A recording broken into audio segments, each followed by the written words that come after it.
Assalamualaikum warahmatullahi wabarakatuh.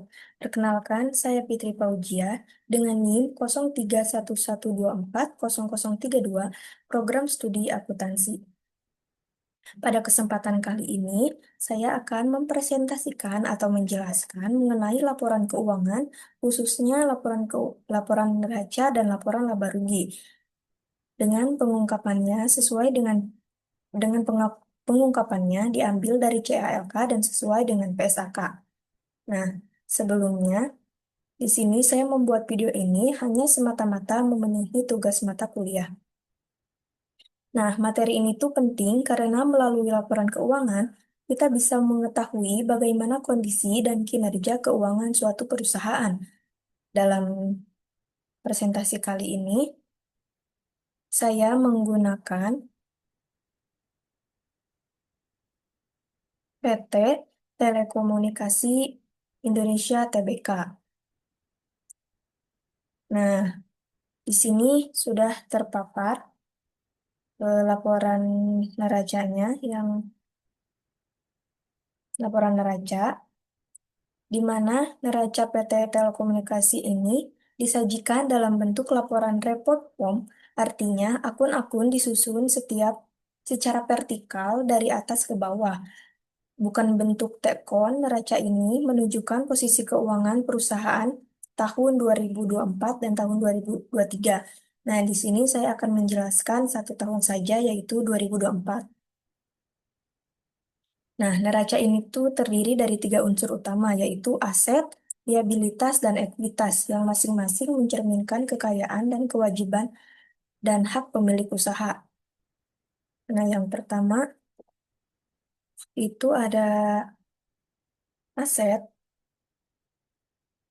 Nah, di sini ada laporan keuangan neraca, yang dimana bentuk laporan neraca PT Telkom ini disajikan dalam bentuk laporan report form sesuai PSAK nomor 1 tentang penyajian laporan keuangan. PSAK 1 mengatur bahwa laporan posisi keuangan harus menyajikan aset, liabilitas, dan ekuitas secara terpisah, serta diklasifikasikan antara jangka pendek dan jangka panjang. Nah, langsung saja yang pertama itu di sini ada akun aset, kas, dan setara kas. Nah, sebelumnya saya di sini tuh laporan keuangan pada tahun 2024 dan 2023.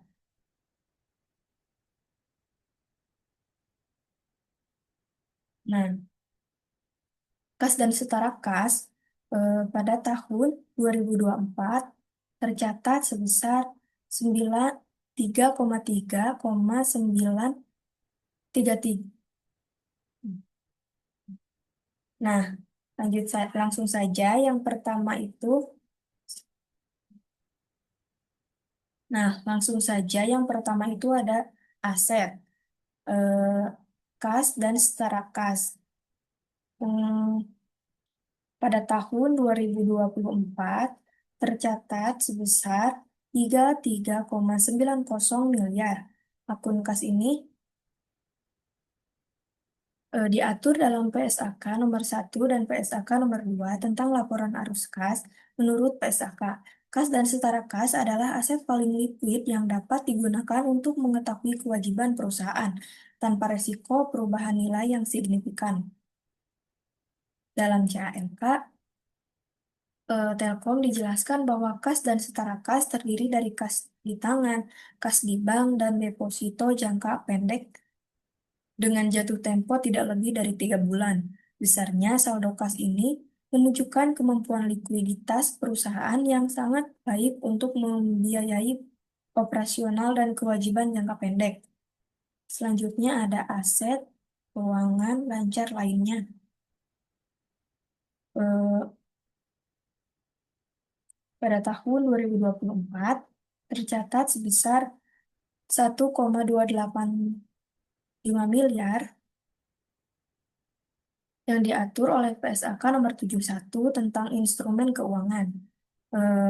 PSAK ini mengatur pengakuan dan pengukuran aset keuangan yang tidak termasuk kas dan piutang usaha Dalam CAK dijelaskan aset keuangan lancar lainnya terdiri dari deposito dan instrumen keuangan jangka pendek lainnya yang akan jatuh tempo kurang dari 1 tahun.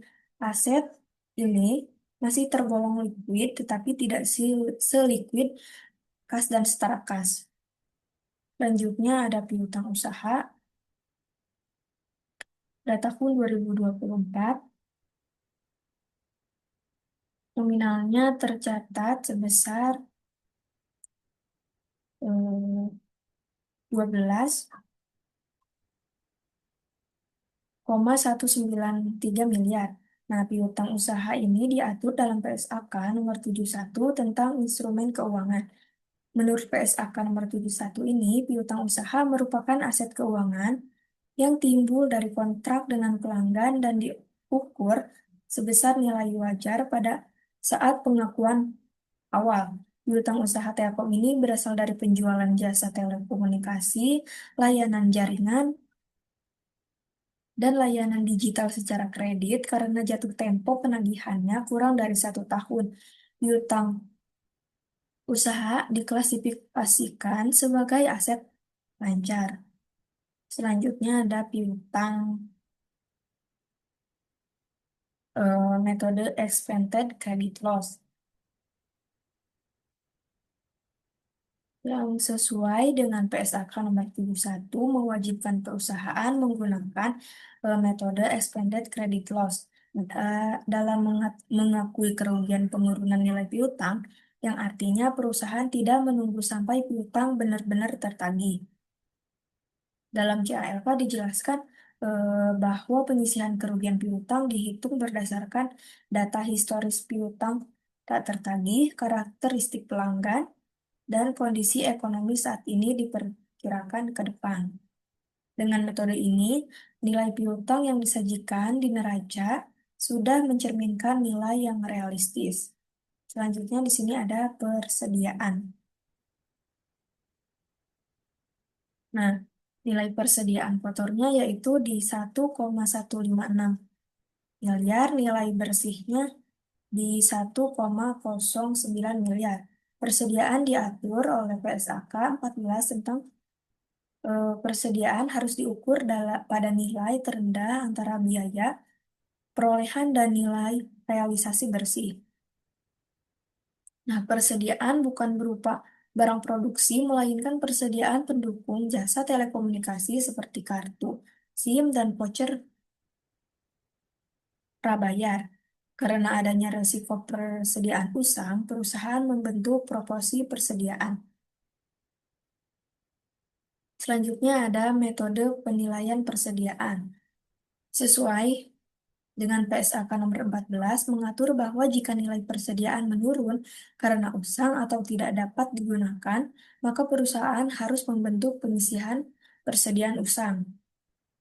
Nah, Telkom ini membentuk proporsi persediaan sebesar 60 miliar.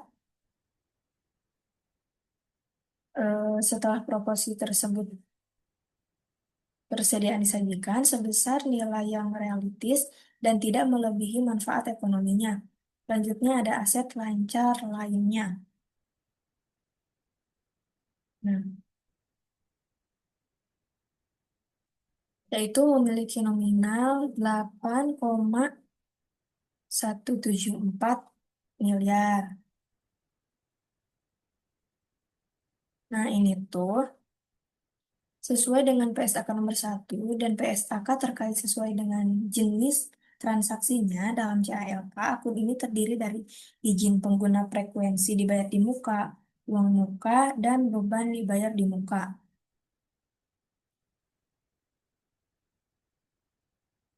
Nah, menurut PSAK, beban dibayar di muka ini tuh diakui sebagai aset karena manfaat ekonominya akan diterima di periode berikutnya. Selanjutnya ada aset tetap. Aset tetap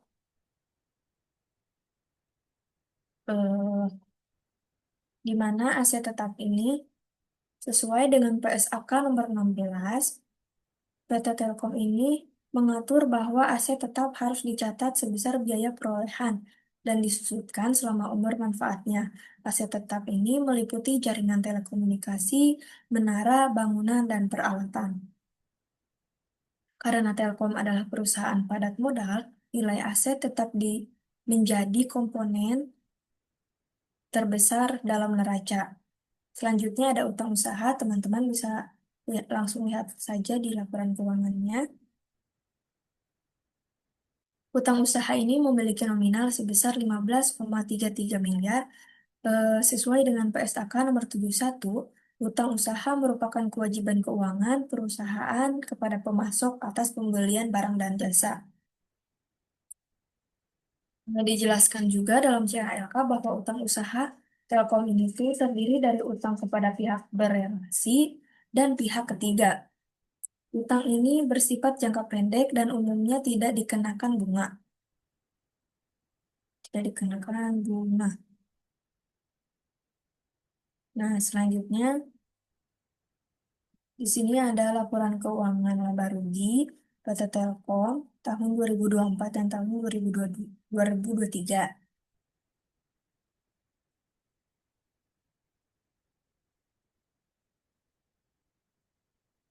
Nah, yang pertama, eh, bentuk laporan laba rugi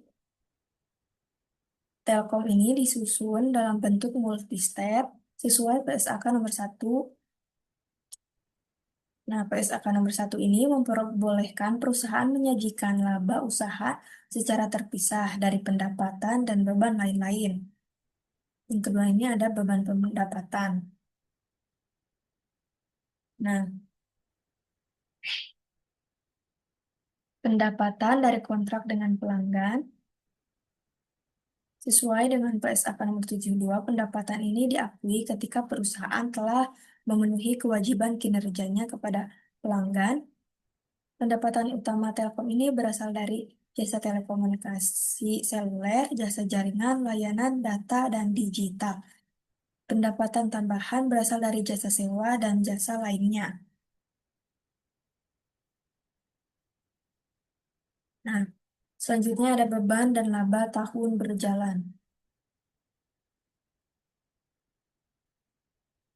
Nah, teman-teman bisa lihat, sesuai dengan PSAK nomor 1, beban usaha diakui sesuai prinsip akrual, yaitu beban dicatat pada periode saat terjadinya, bukan saat kas dibayarkan. Nah, setelah seluruh beban dan pajak diperhitungkan, PT Telkom ini tuh mencatat laba tahun berjalan sebesar 30,743 miliar.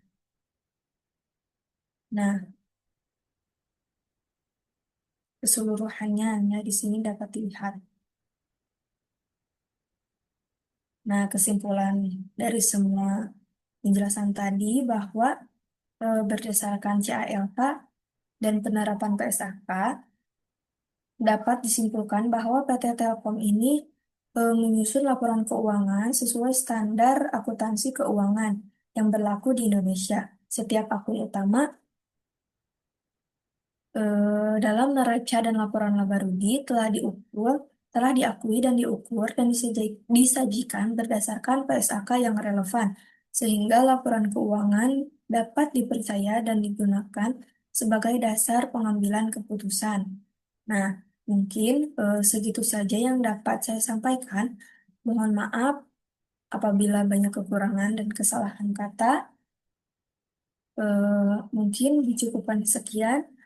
Wassalamualaikum warahmatullahi wabarakatuh.